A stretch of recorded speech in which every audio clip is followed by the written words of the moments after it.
Hi everyone, in this video I will show you that how you can fix Luma Island game is crashing or crash on startup on your PC. Guys, first open up the Steam, then just click on the Luma Island game.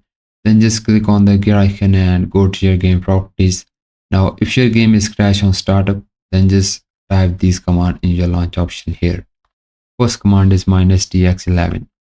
Launch the game, then check still crashing, then just type your -tx12. Now launch the game, then check still crashing, then just remove the launch option and just uncheck the box of Steam overlay while in game.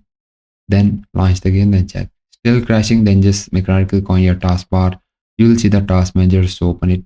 Then go to the startup application you are seeing on the top, and guys, disable all the application you are seeing here because these applications interfere with your game when you start your PC and cause your game crashing issues. So make right click on all of these that are useless and just disable this.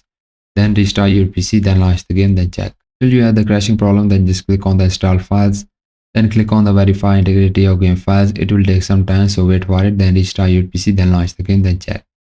Still not working, then just click on the browse option you are seeing on the top, and guys, locate your game launcher or exe file of your game. So make a right click on it, go to its properties, then go to the compatibility and just check the box of compatibility mode and choose it the Windows 8. Now to check the box of administrator, then just click on apply, launch the game, then check.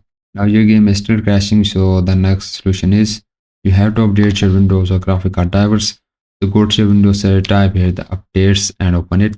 Guys, update your Windows and also make sure that your graphic card drivers are up to date. If you have the NVIDIA graphic card, so open up the NVIDIA control panel and just check for update, and also do same for the AMD. Once you update your graphic card driver, restart your PC, then launch the game, then check.